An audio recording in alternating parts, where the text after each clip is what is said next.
can distinguish the month of Kislev from other months. Oh, I need to put on my background so that I turned off my camera. That's not what I meant to do. Okay, here I am. Okay. So Kislev, we're going to be coming into a lot of stories in the Sefer Torah about dreaming. We're going to talk about Yosef, and Yosef has his dreams, and then Pharaoh is going to have his dreams. So the area of healing is actually sleep, which is interesting because the stories that we're going to discuss are a lot of dreams. So the area of healing is sleep, and the energy of the month is what's called rekindling dreams. So that's interesting. So sleep and the idea of dreams, rekindling dreams. The astrological sign is Sagittarius. The Hebrew letter of the month is the letter Samech. That's equals 60. And the Hebrew tribe is Binyamin. And of course, we know that the holiday is Hanukkah. And the whole idea of Hanukkah is similar to this month. It's kind of a focusing on light in a time when the calendar is getting increasingly, the days get shorter, and it's this connection of inner light. So connected to that idea of Hanukkah being in Kislev, so Kislev is a time of expansiveness, travel, going forward, actualizing dreams and visions, trust, faith, optimism, confidence, all of those kind of things. It's also a month of miracles and redemption. So that's beautiful, fun things about the month of Kislev. And then if we just do a quick guidelines and goals for the month, So give yourself time to dream your dreams. And because we just had Shabasana and we were talking about the value of resting on Shabbos and how important it is to rest. So also sleeping, we live in the Western world, so rush is very popular, and lazing around is very unpopular, and daydreaming is unpopular, and night dreaming, I don't know, some people wake up and, journal on their dreams. How many people journal on their dreams when they wake up? Any? You can just show me the hand. Anyone? So it's a good thing to do because it's paying attention to your subconscious, your unconscious. So this is a month of dreaming, because dreams speak the messages of the soul. So it's a month of paying attention to your dreams, listening to the part of yourself that is beyond the rational mind. Now, it's very interesting because when Mashiach comes, we taught, I don't know if I said hi to Karina, but I see you, Karina, hi. When Mashiach comes, it says that we're not going to be keeping all of the holidays, but we are going to be keeping Purim and Hanukkah. Mm-hmm. It's very interesting because they're both holidays that transcend the rational mind. Because Purim, we're supposed to be beyond the mind. We drink to get to that place where the distinctions between blessing and curses, we go past that rational, this is good, that is bad place. And Hanukkah is a time of miracles, and miracles obviously is an aspect of transcendence. So the month of Hanukkah is, again, like we spoke about in the retreat, this aspect of paying attention to the soul, to this transcendent, miraculous aspect. And somehow dreams are connected to that. We reclaim the pure faith of the child who believes in miracles. Close your eyes and allow images and visions to emerge about yourself and your life. Quieten your mind and listen to what you really want. Who are you? How do you live your life? What kind of work do you do? What kind of relationships do you have? I remember reading those same kind of questions during our meditations on Shabbos. So then meditating on divine light each day. So in Kislev, we celebrate the miracle of light in the midst of darkness.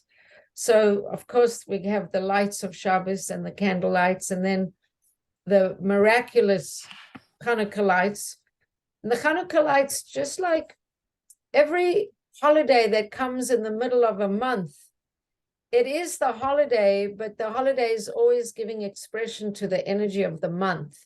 And the holiday is like a climax of that energy of the month. So I said many of our holidays are on the 15th of the month, which is the full moon. Hanukkah is not on the 15th, it starts on the 25th, but it's still a culmination of many themes of Hanukkah. So practice meditating on divine light. Yes. I'm so sorry. Remind me of the book that you're looking at. Oh, is that Siegel? Yes, this is the Melinda Ribner book, Kabbalah Month by Month. It's a wonderful resource. It's hard to get now. It's almost, I don't know if you can even get it anymore. It might be out of print, but if you can get it, it's a wonderful book to have. It has stories, it has recommendations for each month, it talks about the tribe, it talks about the letter. It's a wonderful. Melinda Ribner and Kabbalah Month by Month. Sorry, I'm here. There's a lot going on over here. Oh, okay. Sorry. Okay, so light is always, so meditating on divine light, Hashem's light is always present. It's healing and transformative, cleanse your negativity. Meditating on divine light is a foundational practice of Jewish meditation. By the way, this woman, Melinda Ribner, is offering some kind of monthly meditation class online, and she sent me information about it, so I can put it on the class chat. If you're interested, you can. Is it a guided meditation? Just checking. I'm not sure. I know that she writes beautifully, and I know that she teaches beautifully. I've never actually been, I've read a lot of her books, but I've never been in one of her live classes. So I'm not sure exactly. I have to look again and see what she sent me. I probably could see it now because she did want me to share it with everyone. Let me see what she sent me. Let's just see. If I don't find it here, yeah, I don't know if I'm going to find it here. After the class, I'll look for it and I'll find it and I'll put it on, and then we can answer all questions about that. Seek how you can go forward in your life rather than understanding why you can't. So it's this like time of kind of jumping over obstacles. Strengthen a can-do attitude within yourself. Rededicate yourself to the purity of the holy temple in your life, the holy temples. There are many holy temples, those places where the divine presence lives in our lives. For example, our body is a holy temple for the soul. Our intimate relationships with our spouses, our parents, our children, our friends are also holy temples. I like that idea. Our synagogues, places of communal worship, are holy temples. This month is a time to purify these places. Relationships can be easily strengthened at that time as we purify our consciousness to receive clearer visions. And the final thing is practice gratitude. So that's just some ideas related to the holiday. And of course, the highlight of the month is Hanukkah. And yeah.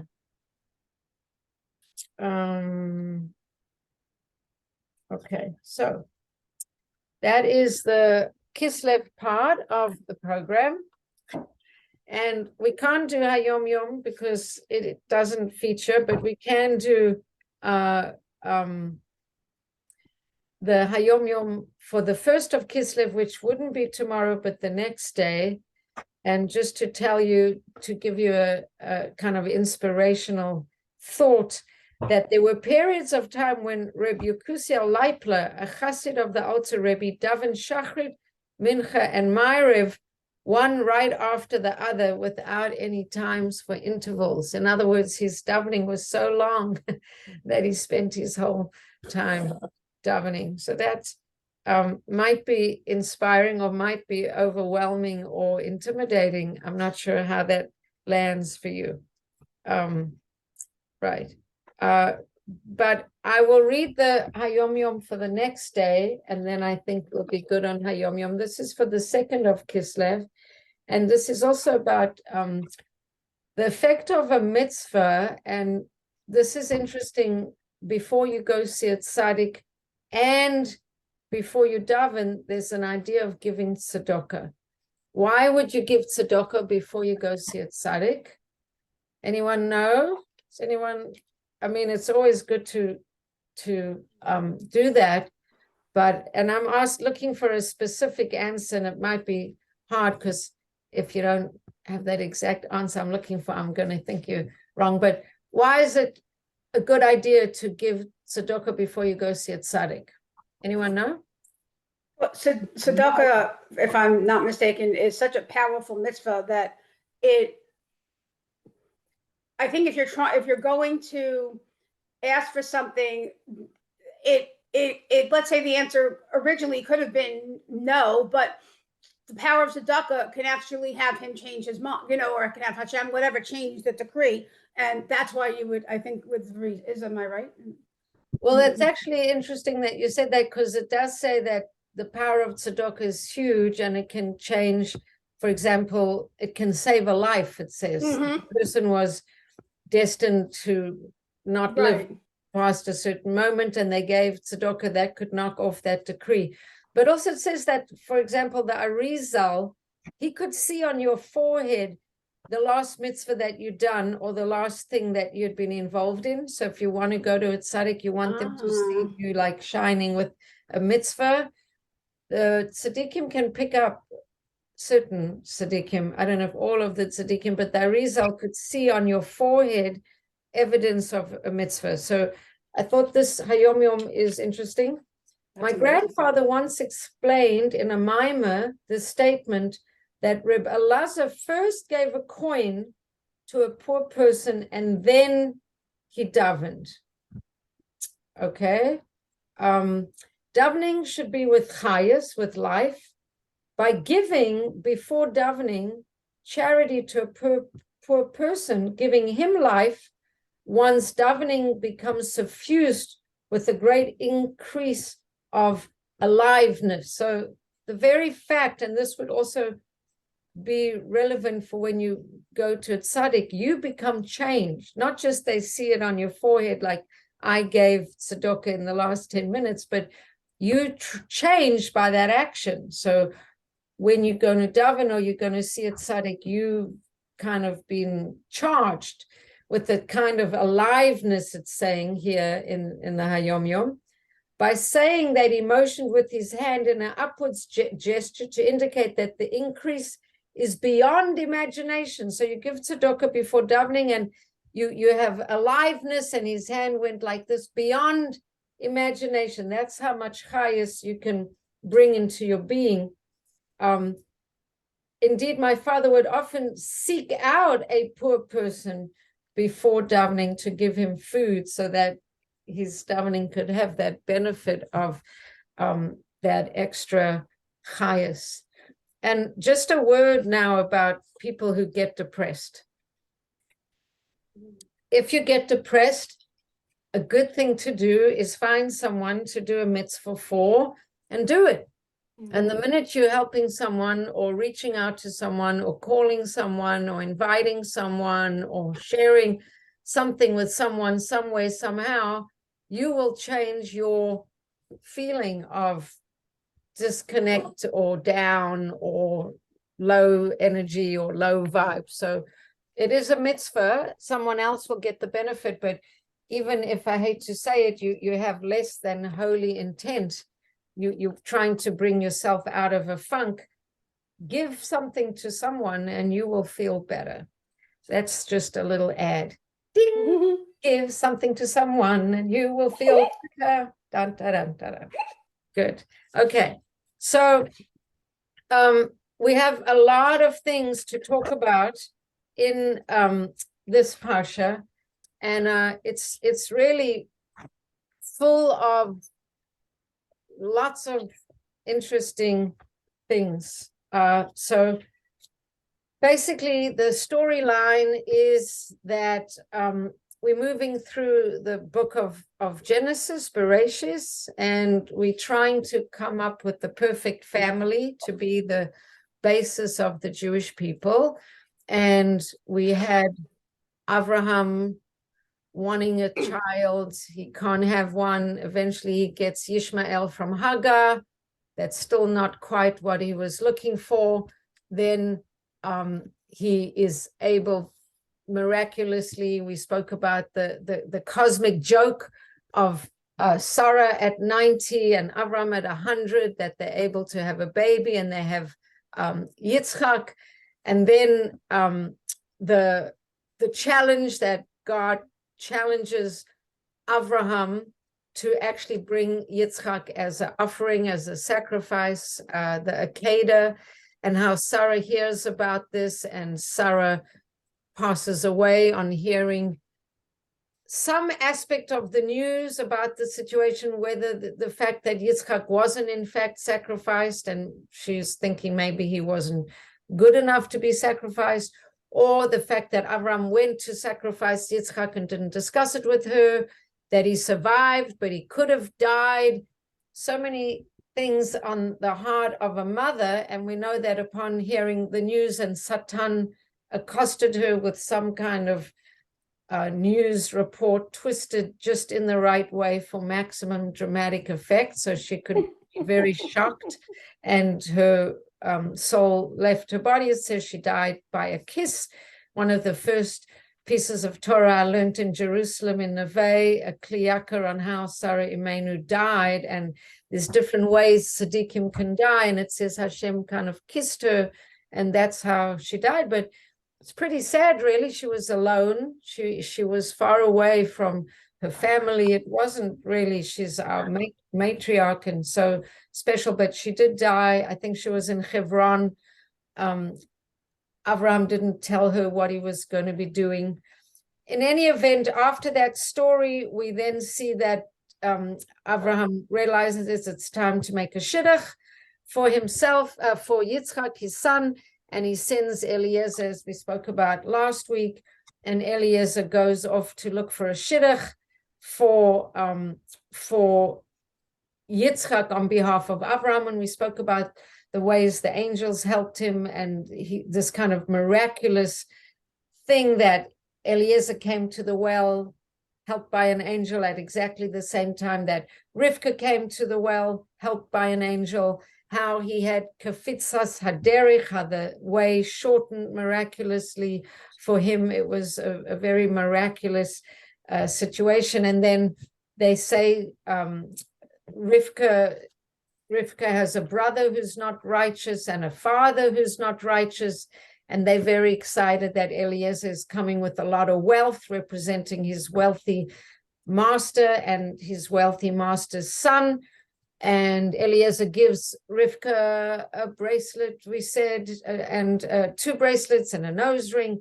And then they actually, interestingly, we discussed last week, they asked Rivka, are you ready to go with this man on this journey? And she says, yep, she's ready to go. And she goes, and there's a shidduch, and it says that Yitzchak was comforted on the loss of his mother, and he welcomes Rivka into his tent, and they get married. And that's where we come into the story of now. So I'm going to share the screen, and here we are. So we're coming into the beginning of this week's Parsha, and I got a lot of things on my screen in the way. I don't want all these things. Okay. So we start off and we say, these are the generations of Yitzchak, the son of Avraham. Avraham begot Yitzchak. And Yitzchak was 40 years old when he took Rivka, the daughter of Besuel, the Aramean of Padam Aram, the sister of Lavan, the Aramean, to himself for a wife. And then there's the story that she doesn't get pregnant either right away. And coming back to this whole story with Sarah, that Sarah didn't get pregnant right away. Not only didn't she get pregnant right away, she really didn't get pregnant for many, many, many years. And the whole idea that Jonathan Sacks said, and I don't know if I brought it out on Shabbos when I was teaching, but this idea that Jonathan Sacks says, why do all the Jewish women, all the matriarchs, have to go so long and struggle so much for a child, number one? And in Sarah and Avram's case, not only does Sarah and Avram struggle so long for a child, but when they get that child, there's even the aspect that then they're asked to sacrifice that child. Like, that's really a lot. And the answer that Jonathan Sacks gives, is Jewish people really value children. And they want you to see, Hashem wants you to see in these stories, this tremendous effort that the matriarchs and the patriarchs are going to have these children, that we really value children. And, you know, even the Keda is fitting into that, like, we're so passionate about our families. So anyway, Yitzchak is davening to Hashem because his wife was barren. And then it says Hashem accepts his prayer and Rebecca, his wife, conceived. So you think that they both of them are davening. Rashi tells us that his prayer was favored because he had two righteous parents, and she was a righteous person, but her parents weren't so righteous. Anyway, I want to show Rashi's commentary now, and we're going to come into this here. And here, and it says the children struggled within her, and she says, so this is a very kind of interesting word, v'yis rotzatsu, v'yis ro'atsu. It's like they were wrestling and they were struggling inside of her. V'yis ro'tsatsu babanim bakirba, in these twins, these children in her.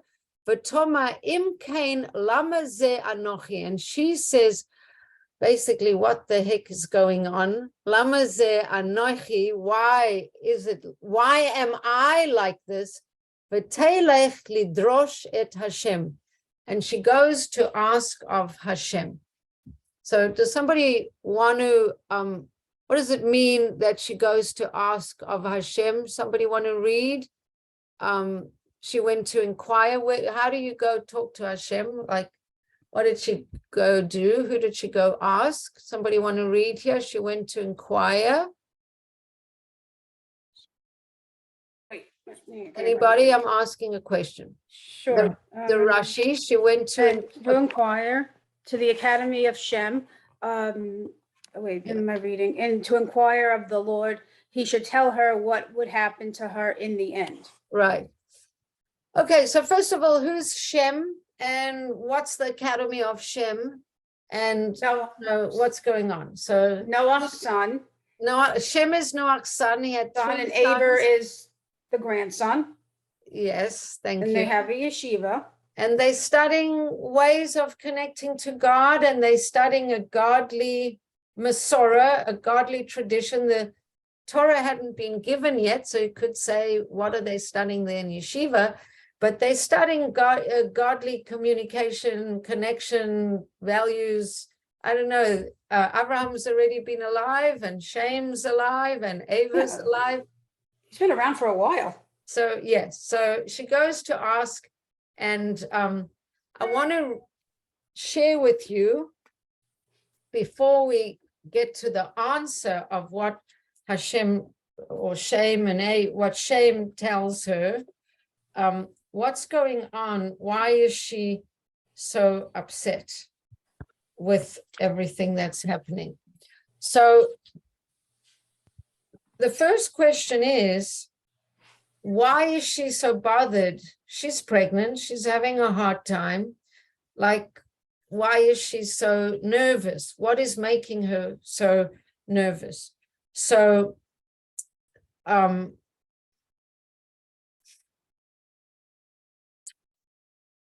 there was part of what I guess they studied in the yeshiva of Shem and Ava is also some teachings, you know, what happened with Adam and Chava, the holy grandparents of all of humanity. They lived in Gan Eden. They didn't do all the right things. They were sent out of Gan Eden. This is maybe part of what was studied, because Rivka knew that there was a curse put onto Chava after they were expelled from Gan Eden. And the curse that was put onto Chava was Harba Arbe Atzbonech Vaharnech, which means that you will surely struggle. I will increase your suffering and your pregnancy. There's like two words, harbe va'arbe. I will make it double. I will make it double your struggles in pregnancy. Okay, but then part of what was known in that time is if you're a righteous person, you're not going to struggle. You're not going to have these struggles. This is not for everybody, certainly not for tzaddikim, number one. And number two, if you're having a righteous child, you're also not going to struggle. It's really only for the people who kind of carrying children who are destined for some trouble down the line. Regular, your everyday special level tzedekis, it's not going to struggle. So Rivka's curious. Either she thinks she's pretty holy, and I'm not saying this in a bad way, but she's we know that all the foremothers had great prophecy, and she's maybe in Devakas with her higher self, with God. She knows she's not an evil person at all. She knows she's married to Yitzchak, who's a huge tzaddik. So why is she having all this struggle? What is going on? Is she, without knowing it, is she actually not so righteous? In which case, maybe she should do tshuva. And why, if she's righteous, her husband's righteous, like what is going on with this story? So she's very confused. So she gets an answer. Does somebody want to read the answer? It's Pasuk 23. We can read it in Hebrew and in English. Anybody want to read? Wait a minute, let me put on the glasses. Okay. Hard enough with the glasses. Yeah, I know. It is true. Okay, Vayomer Adonai. That Yud Hey Vav Hey is, you could just say Hashem. Adonai Hashem. Okay, La, Ola? La to her. What's that little dot on the top of the Lamed? Oh, yeah, maybe it's just making it strong. I don't know. La. La. Shnei Goyam. Goyim. Goyim. Shnei Goyim. Two nations. Shnei Goyim. Okay. Kativ Gayim. Goyim. Right. No, Gayim? Goyim. Okay, don't worry about the bracket.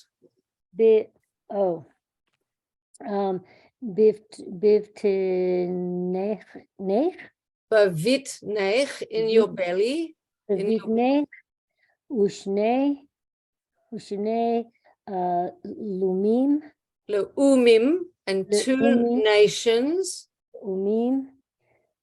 Mimeach. Mime'ayich, yeah, from you. Mime'ayich. Yiparedu. Ulom. Milom Yeematz. Am I saying it right? Yes, Ye'ematz. Yeematz V'rav Ya'abod Sa'ir. Ya'avod Sa'ir. Good. Do you want to read the translation? Sure. And the Lord said this a lot easier. The Lord said to her, 2 nations are in your womb, and 2 kingdoms will separate from your innards, and 1 kingdom will become mightier than the other kingdom, and the elder will serve the younger.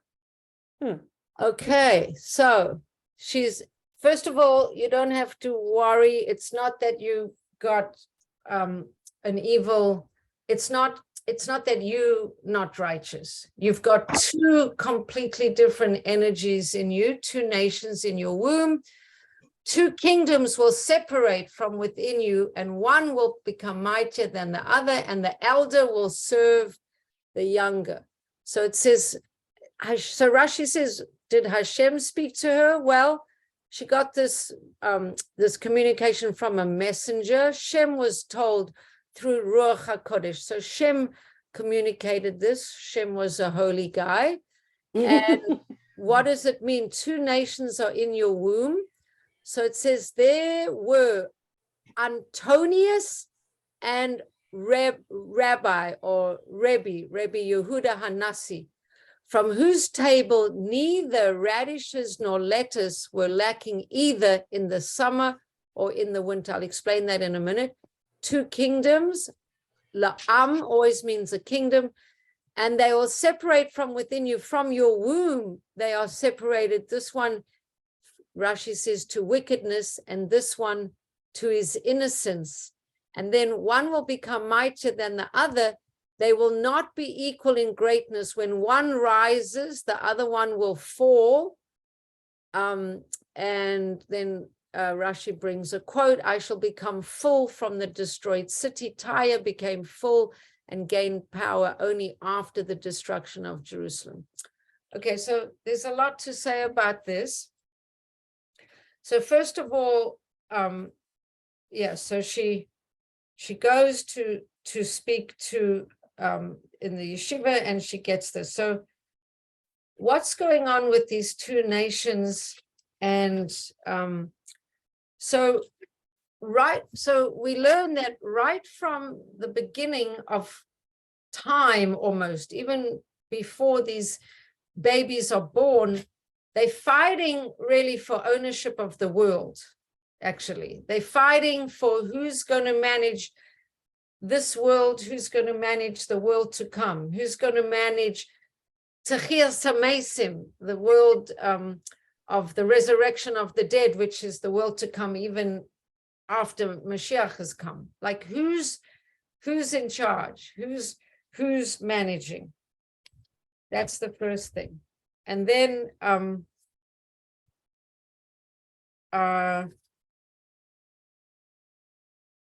it says that 2 nations will come from you. There was Antonius and there was Rabbi Hanassi.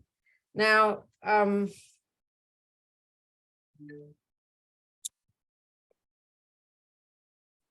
the struggle was the forces of holiness trying to extract the sparks from the clipper. And even the evil of Esav will provide benefit for Yaakov. So I started reading this Zera Shimshon. It's a new explanation on the Parsha that I haven't really used before. It's actually an interesting Peirush from Rabbi Shimshon Chaim Nachmani, and the book is called the Zera Shimshon, and the Zera Shimshon says anybody who learns from his sefer will have special blessings. And so it's kind of, he gives very Kabbalistic or not really Kabbalistic, mystical aspects, mystical explanations of what's going on. So on the one level, you have 2 different kinds of boys. two different kinds of energies. And we've heard from kindergarten, we've learned this a lot of times, that, you know, Esav is worldly, he's ruddy, he's called Esav because his skin is red. He comes out, he likes the worldliness of hunting, and then Yaakov is smooth, and he's a student of Torah. He's more of a mommy's boy. He stays home. He's, you know, he's more ethereal in his nature. He's kind of more spiritual, and Esav is this, you know, worldly person. But the Zera Shimshon says that even in the womb, Yaakov is trying to grab into Esav little nitzutzit, sparks of holiness that is in Esav, or to kind of there's this struggle going on, because Rashi says that two nations are going to come from you, and he talks about antinomous and Yehuda Hanasi. Now, the way I always learned this before was antinomous was the Roman, because we have Romans and the West and the materialistic Western culture coming from Esav, and from Yaakov we have Yehuda Hanasi, this great Torah scholar. But in Esav was sparks of holiness, and some of that holiness becomes a whole list of Romans who actually end up converting and being righteous, and there's a list of them. Someone called Ketia bar Shalom, Shmaya and Avtalion were descendants of Sancheriv, and Rabbi Meir was descendant of Caesar Nero. And there's like this struggle for grabbing onto kind of some holiness that's inherent even in Esav, and we're going to see some more of that before. Anyway, so she gives birth, and there are these two twins, and like I just said, one is ruddy, very reddish, named Esav, and then his brother comes, and this is this aspect, his brother's hand was grasping at the heel, and he named him Yaakov, and Yitzchak was 60 years old when she gave birth.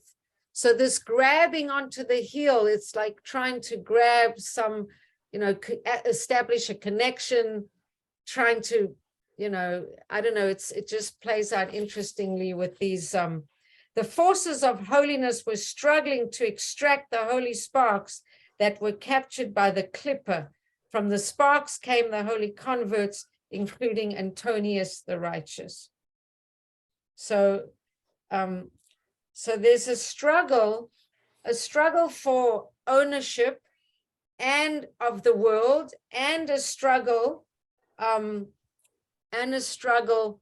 for this power in the world. And we see in the midst of that struggle now, there's worldliness, the Western world, the money, the power, the governments, the whole establishment, and then you have the much more fragile and less buttressed voice of truth, and Israel, this little sheep amongst the wolves, and you know, all the anti-Semitism and all of this. So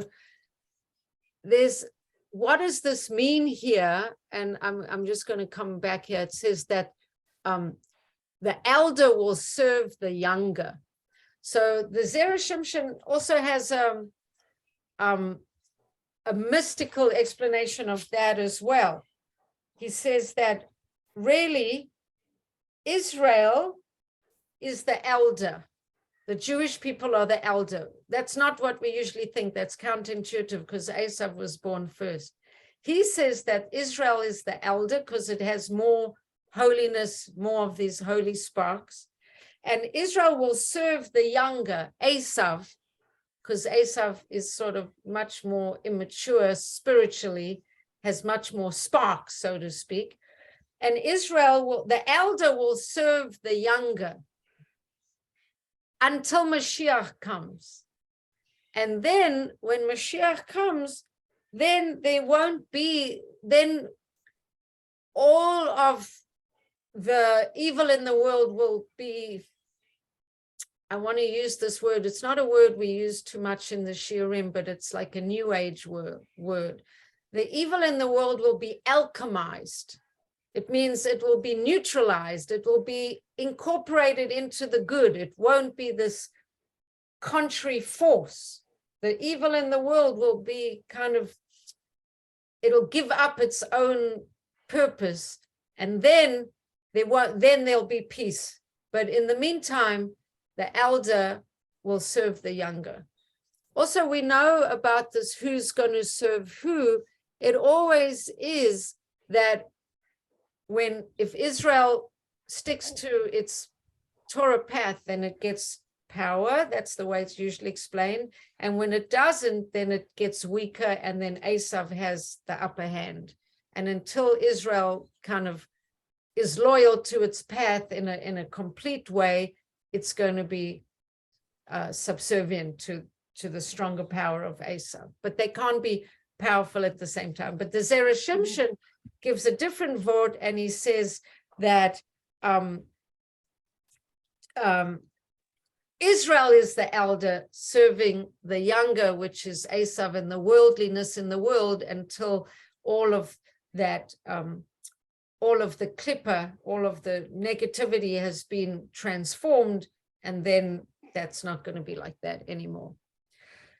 So we have this big struggle, and what are they actually struggling about? They're struggling about, who owns what. It's kind of like a big real estate struggle. This world, that world, the world to come, all of these things. So that's what happens. Okay.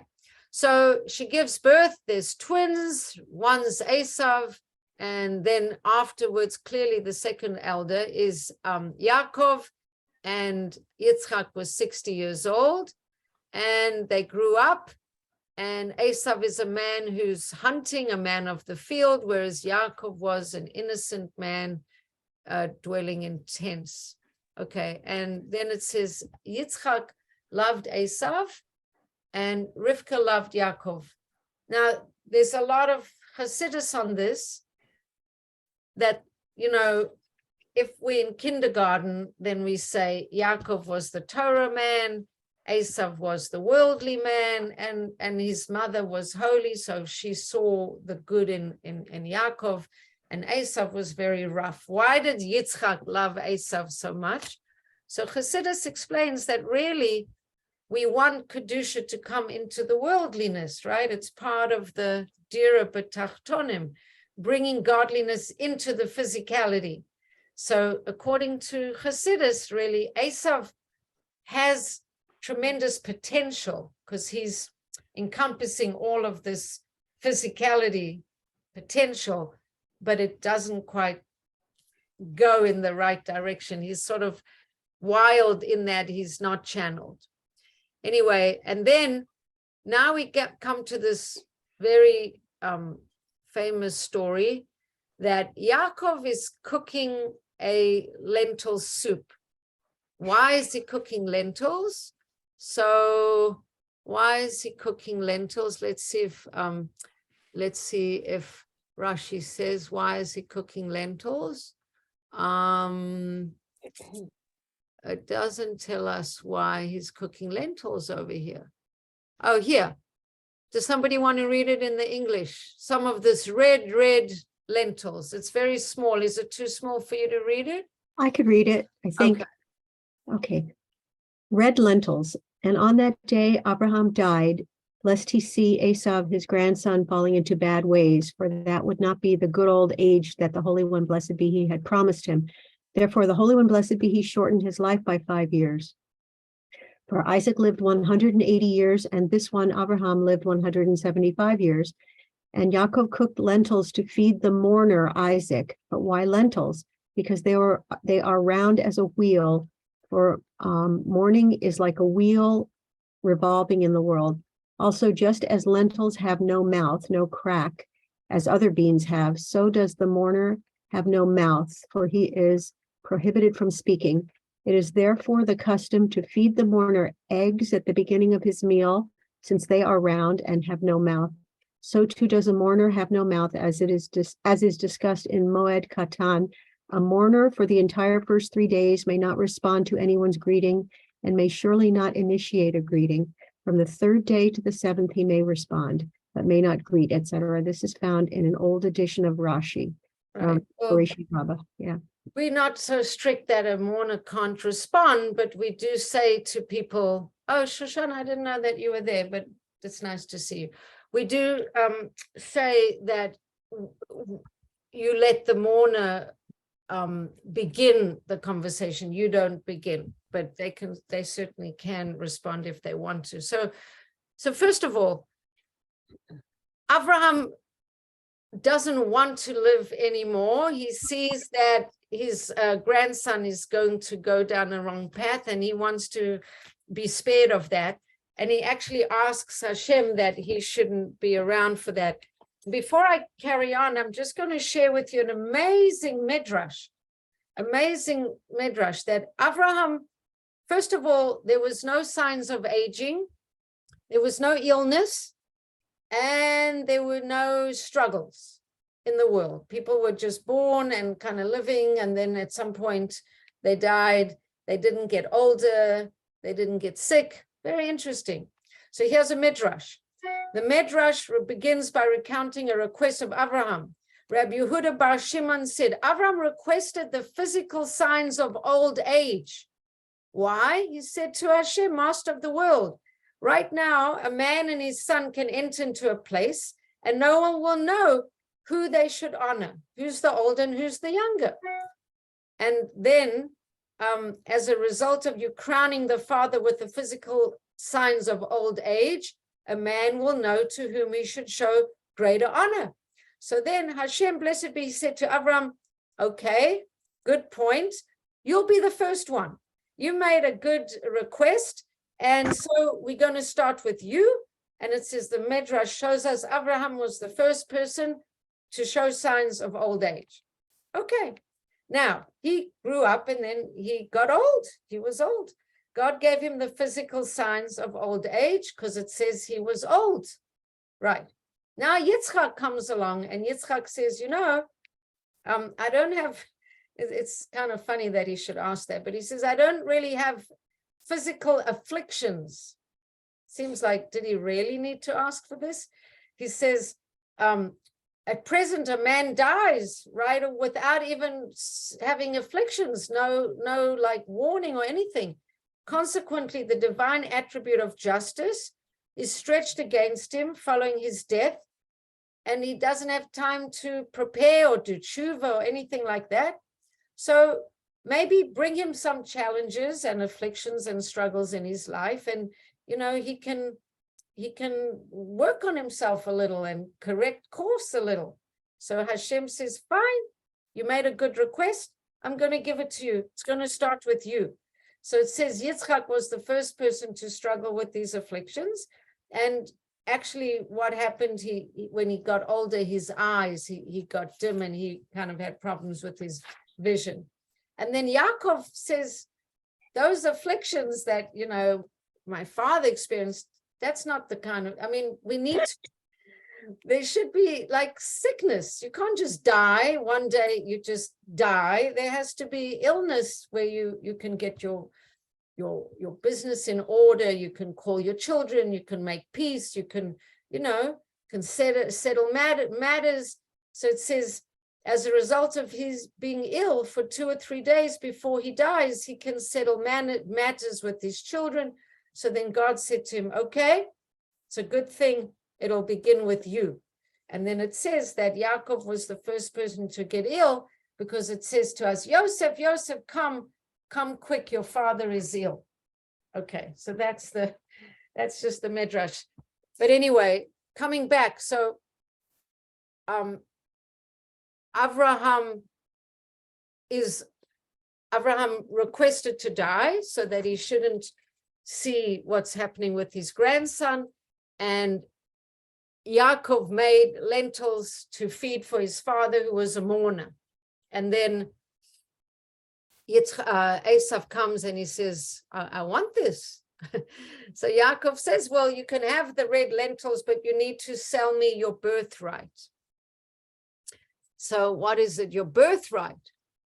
So in the Sukkim, it says, Yaakov says, sell me your birthright. And Esav says, what? I'm going to die anyway. Why do I need this birthright? What is it going to help me? I'm not like a religious guy. What do I need this for? The Zera Shimshon gives us a lot more background into this whole thing. Esav comes back and he says, why are you making those lentils?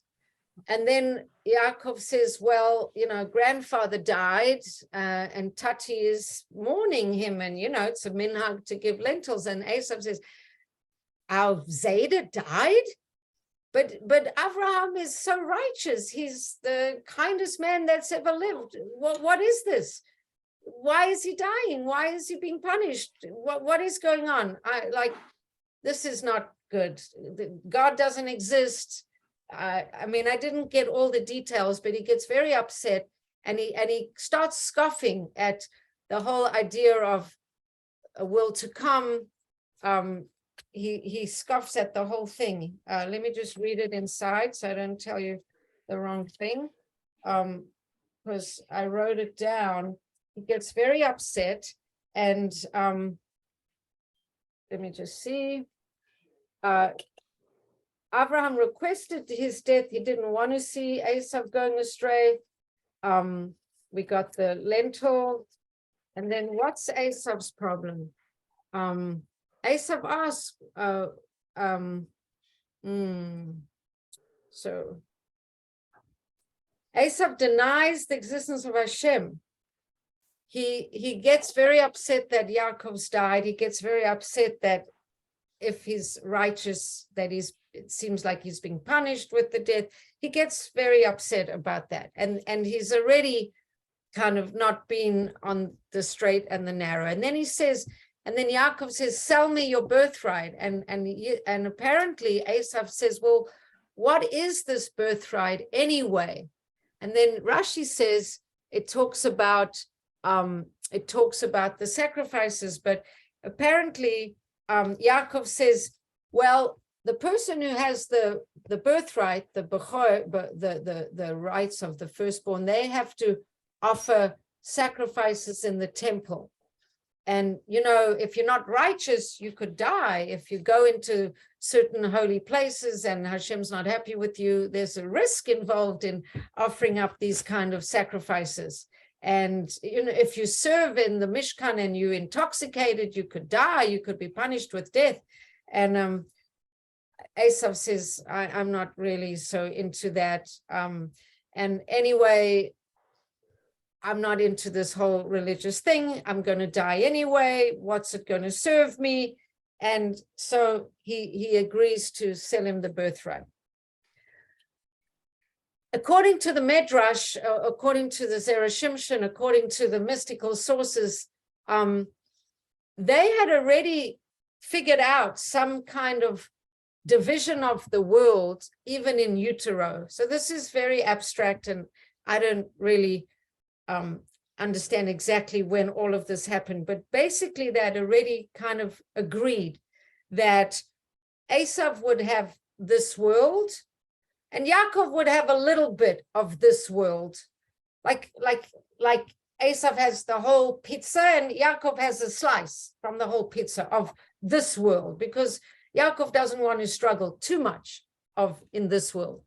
And Yaakov has the world to come, but Esav has a little slice of the 8 slices of the pizza, because if there's some good things, he wants some reward for the good things. And then there's this part of Techia Samesim, that's an extra part, which is what happens with the resurrection of the dead, higher realms. It's getting very abstract. When Yaakov says, sell me your birthright, I think what happened is that other extra piece, Yaakov, it's going to go completely to Yaakov. And they sort of agreed that Esav won't have any portion in the world to come, and Yaakov won't have any portion in this world. Somehow, I don't have it all down exactly, all the details, but they make some agreement, and Esav lets go of the higher rewards, life in the higher realms. Okay. All right. So they have a transaction. There's a swearing. Yaakov gives Esav bread and the lentils. He eats and he drinks. And it says Esav totally scorned the birthright. So everything is fine. Okay. Then the story switches. There's a whole lot of other things happening. There's a famine. They have to go down to Egypt. Lots of things happen in Egypt. It's a bit of a repeat of what happened to Avram and Sarah. Rivka is kidnapped by the king. Avimelech, she manages to escape. Avimelech says, why didn't you tell me she was your wife? It's a whole story over there. We're not going to talk about it. But he leaves. Then there's some more. Yitzchak gets very wealthy. There's the story with the wells. His father dug wells. They got stuffed up. He redigs the wells. And I see I'm up to 9 o'clock already. And then there's the next part. And then I want to just come up. There's a whole lot of things. I want to get to the blessings of Yitzchak, to the blessings. Let's see where we're up to. Yeah, we got to go back here. Okay. Yeah. So chapter 27. So this is the last part of the story. And there's a lot to say on it, and it's already 9 o'clock. Can I go to 9:15? Yeah, go to 9:15. Okay. So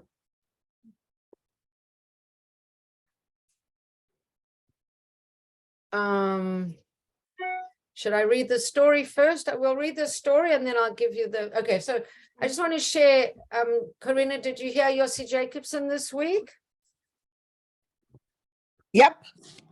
Okay, so Yossi Jacobson was speaking about a beautiful teaching that he gave, that there's a Madras that says that there's certain parts of ourselves that we don't have any control over, what we see, what we smell, and what we hear.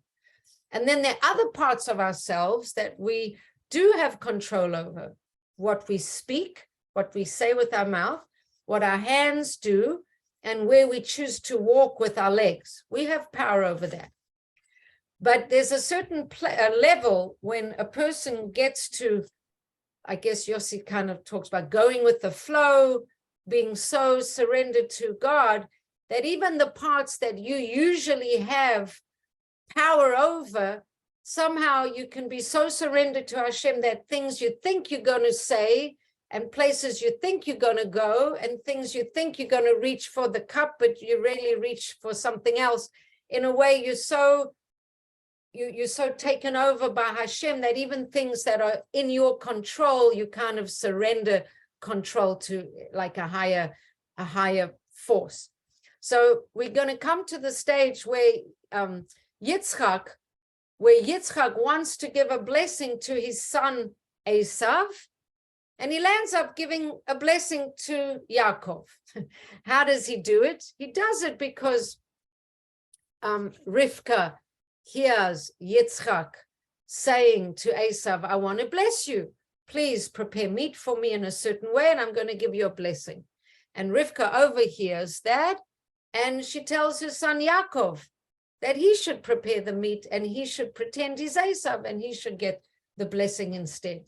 So Yossi said, and it's a great question, why couldn't Rivka just say to Yitzchak, look, my dear husband, you're a great guy, but I see that you don't really see that Esav is not such a holy guy. You've been seduced by him and his kind of strong physique and his charismatic personality, and he's definitely the, the man who fills the space when he walks into a room. He's very powerful, he's charismatic, but he's really not the person you want to give, your blessing, your special, connecting one generation to another, this unique light that's going to define the Jewish people. You don't want to give it to him. They were married for a long time. They have a little talk. And, she says, look, your father listened to your mother. I'm connected to God. I have higher powers of prophecy than you. I think we should change this plan, and you should bless Yaakov and not Esau. It doesn't happen like that. We read about a whole story, and Yitzchak ends up not doing what he wants, and he ends up somehow giving this blessing to Yaakov.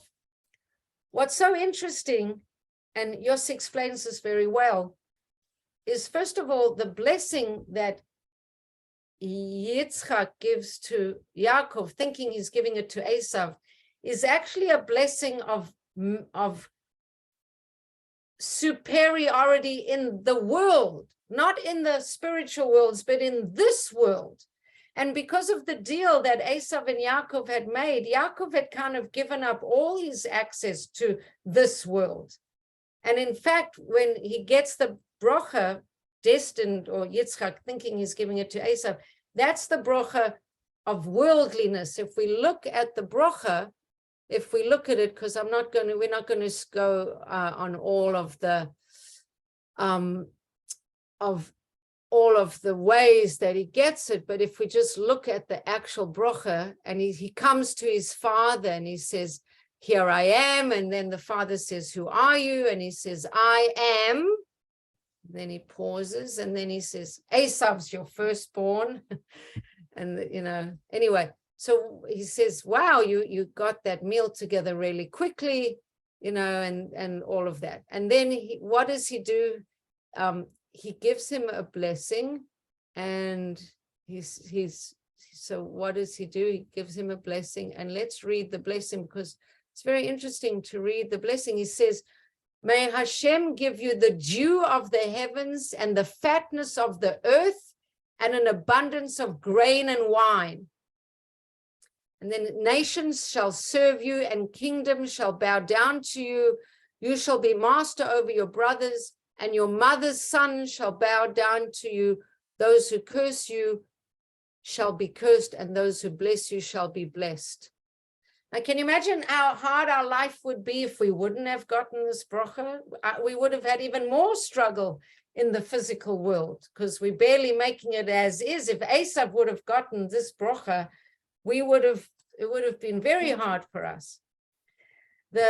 The spin that Yossi put on it, Rabbi Yossi Jacobson, was also amazing. He said he knew his son wasn't so holy and so righteous, but what was contained in the blessing was, no matter how bad you are, no matter how far you stray, you will always be able to come home. You will always be connected. There's always hope for you. That's a little bit of an abstract reading on the actual wording, because the wording is clearly a blessing of abundance and survival in the physical world.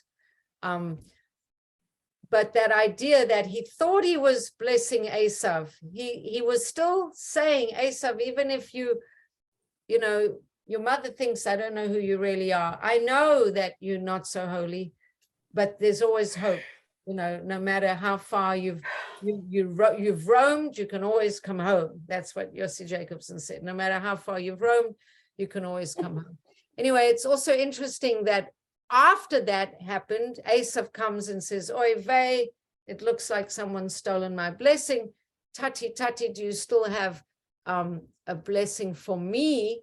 And then his father says, his father gives him a blessing. And what's the blessing that his father gives him? His father gives him a blessing. He says, behold, your dwelling place shall be the fat places of the earth and of the dew of the heaven from above. And then he says, and you shall live by your sword, and you shall serve your brother, and it will be when you grieve that you will break his yoke off your neck. And that's this idea that when one is up, the other one is down, and when one is down, the other is up. I didn't have time, and we've run out of time to go more into really the wording of the blessings, more into it, but it is this dynamic of fighting for spiritual dominance, physical dominance, these two brothers, the struggle, the spiritual struggle going on with them. Rivka being told, that she's birthing into the world, this incredible dynamic of this two nations that are going to kind of spar with each other till the end of time. It's very loaded, as my husband likes to say, it's very loaded. And I would say that everything we've said is just a whetting of the appetite on this topic, because there's a lot of stuff, because of this. Yaakov had to run away. Esav wanted to kill him. He felt bad. And Yaakov could say, what are you? I didn't steal anything from you. You sold me your birthright. You sold it to me. So I just got what was mine, really, because you gave it away. So now you crying crocodile tears that I stole your blessing of the firstborn, but you actually sold it to me. You gave it up. So I did what was right. And when Yaakov realized, when Yitzchak realized what had happened and who he had blessed, he utters this wording, which is basically, the blessing shall stay. It should be as it is. It's, the right thing has come to pass. And just if we think about, Yitzchak is the one that almost got sacrificed on the altar, this idea that he hands over, that in the end, the wording is gam bracha yihiyeh. The bracha that I gave, it went to the right person. In other words, my whole being, I was on the altar. I almost was sacrificed. I don't really have an independent existence. If God wanted me to bless Yaakov, and I thought I was blessing Esav, I'm surrendered. That's the way it's meant to be. Gam bracha yihiyeh. He should have the bracha. It everything kind of worked out in the right way. He's surrendered to the reality of Hashem orchestrating things in such a way that something completely different from what he was thinking came to pass. And thank God for that, because Yaakov definitely needed that blessing. Our life would have been way harder without it. And it's given us eternal survival, that we have that blessing, that we can still be in existence today. And I think Yossi, Rabbi Jacobson, also made the point that Yaakov, if Yitzchak would have known he was giving a blessing to Yaakov, he would have given a different kind of blessing, because Yaakov in those days looked very much like the tzaddik, but later on generations were more rough and struggling the way Esav was. And so that blessing to Yaakov, even though in the actual wording it looks like it's physical blessings, it's also strength for the struggling, the spiritually struggling, that will be part of the descendants of Yaakov later on, as it is today. And that blessing gives the message of, hold on, you're still connected, no matter how far you might have fallen, you're still connected. And that's also a blessing that the Jewish people needed, because we have a lot of assimilation. So not only are we fighting for physical survival, but we're fighting for spiritual survival. And Yitzchak giving that blessing to Esav, who he thought wasn't so righteous, trying to give him extra chizuk and inspiration, also serving us in these dark days of the exile. And that's it. And yeah, so there's a lot there. I hope it wasn't too much. I'm happy. I would love to hear any comments. Did everyone, where's everyone I'm looking for? Finding my screen. Let me see. Yeah, okay. So I'd love to hear some responses. That was like a lot of stuff. Let's think. There was this thing about two boys. One would be rough and tough and the other one spiritual. That one was Israel, that Esau was Israel. You would think the oldest was Israel and the younger was, the elder was Israel, but that was Esau. So why would Israel be ever associated with Esau?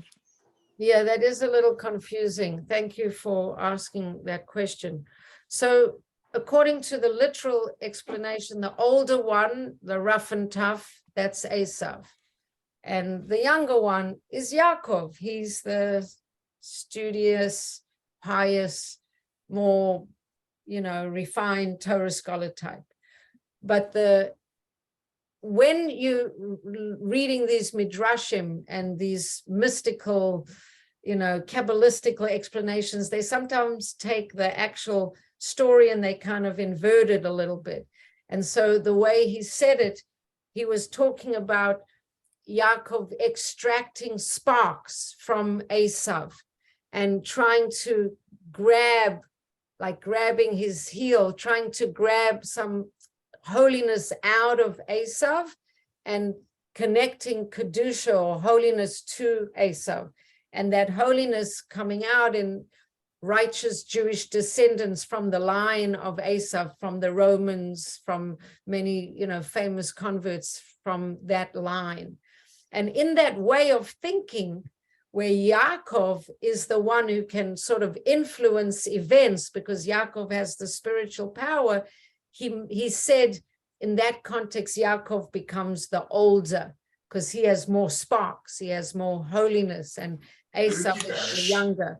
But it's not the pshat, it's not what actually happened. What actually happened is Esau is older and Yaakov is younger. Okay. Is that helpful or not? Yeah. Sort of, kind You of. might have said that before, but it didn't make sense. But now that you reiterate it, I could, believe it to be true. Right. Right.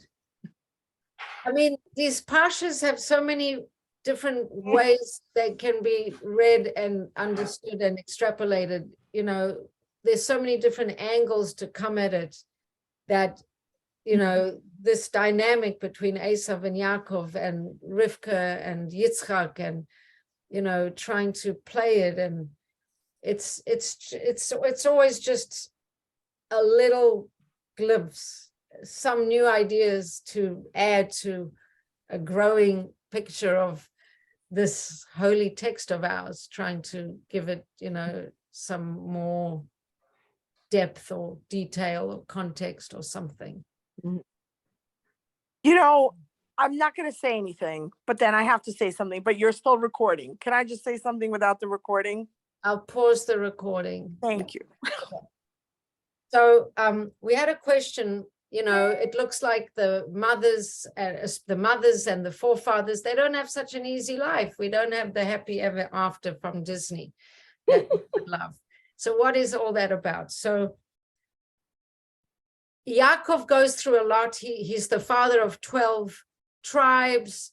His daughter gets raped. He was living at Lavan's house. Lavan tried to steal from him. Oh, and then his son Yosef is abducted and he's living without his son, and he's kind of can't mourn because he feels like maybe he's still out there. Anyway, finally he says he wants to have an easy life and he wants to kind of move somewhere to Florida, get a nice apartment and put his feet up and, retire. And Hashem says, it's not going to happen. You're not going to retire. I think it's before Yosef gets kidnapped and sold. He wants to have a happy life. He wants to just relax. And then he has this whole other trauma. We learn about the traumas of all our ancestors so that we cannot expect a Disney life. A Disney life is Disney. It's a terribly destructive force and has messed up a lot of people because people grow up and little girls are looking for princes on white horses and Prince Charmings, and they think if they kiss frogs, the frogs are going to turn into princes, but they kiss frogs and they still frogs. Girls are looking for the fantasy marriages and the happily ever after, and it's been probably a cause of a lot of psychological struggle because life isn't Disney. And in the Torah, we see people struggling. And, you know, it does say Yitzchak and Rivka had a beautiful relationship. They were sporting together. That's how Avimelech realized they were married. It said they were, you know, playing together and they were married for a long time. The Torah only tells us about things we need to know about. So they struggled. She struggled to get pregnant. We know about that. And Yaakov left. He left home and he went to Lavan and he ended up building, you know, 12 children. And would it have been nice if he stayed home near mommy? And, you know, it would have been, but he had to build up a nation and he had to separate from Esau. Is it happily ever after? No, but it's supposed to be instructive. It's supposed to give us, you know, teach us how to handle difficulty. Does it teach us how to handle difficulty? Does anybody feel inspired by, like Abraham had 10 trials?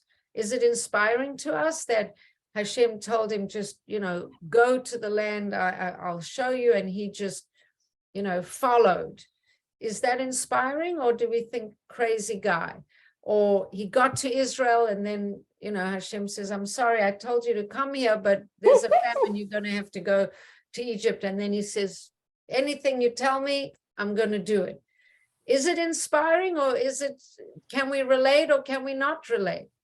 Do you find the mothers, even though they're not sitting around the fire, you know, knitting booties for their grandchildren, are their lives inspiring or aren't they? Like I find Sarah a very inspiring character. Rivka is inspiring to me because she's the one who sees that the blessing should not go to Esau and yes, should go to Yaakov, and she steps in and she manipulates, you know, she changes reality.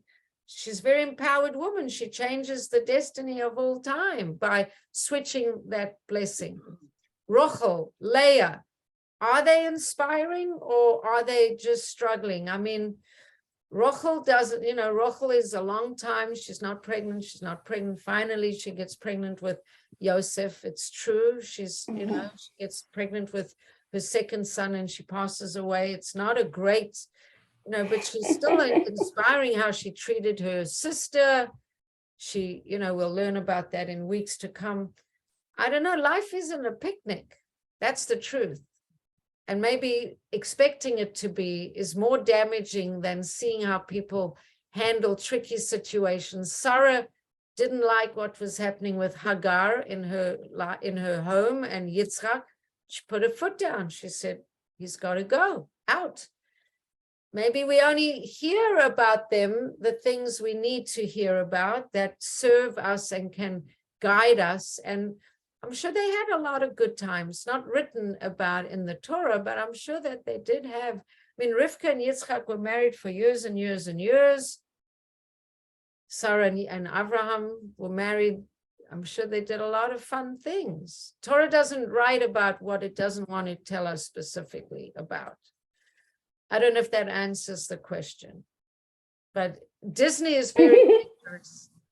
Disney is very dangerous because it gives people false expectations, and then when their lives don't look like Disney movies, they get very They're more dangerous now that they're putting in that transgender is just they're putting in a lot of agendas. But just let's say in the olden days, the olden day movies with the happily ever after, even that was dangerous. Because it's not just Disney, it's Hollywood in general. Right. So Do we you think used to Abram and that. Sarah had date night? Abraham and Sarah had date night? I'm sure they had date night. I mean, I think they were very romantic, like they were very bonded, Yeah. very supportive of each other. And Rivka and Yitzchak, that was clearly, you know, a good marriage, I think. I don't know. It's an interesting thing. You know, there's so many different ways to look at who these people were and what we can learn from them. I mean, Rivka was quite the heroine in this week's Parsha, how she sees her husband creating this plan, realizes that it's not quite going in the right way. She's very empowered. She steps in. She takes on all the responsibility on herself. You know, Yaakov says, what happens if something goes wrong? You want me to impersonate Esav to get the blessing? She says, don't worry, I'll take it on myself. It will be on me. She's quite heroic. She steps in, she's assertive, she has prophecy, she changes, you know, the history of humanity in that action. So, yeah. That's true. Yes. Anyway, okay, so we went over time. I wish everybody a good Shabbos and Good Shabbos. inspired. I want you from these shiurim to take it further. Find a Parsha book, look up different things. This is just like the appetizer, and then, you know, chew on it more. See what else you can find out. Have a Halakha Thanksgiving. Yes. And a good Kodesh Tov to everybody Yes. too. And Chodesh I Tov. have Enjoy. a Chodesh Tov. Yes, I Chodesh agree. Thank you Tov. so Yeah. much, Bracha, and happy Thank you, Thanksgiving, Bracha. everyone. That was great. Appreciate it. Thank you. Bye. Have a good night. Thank So you, long. everybody.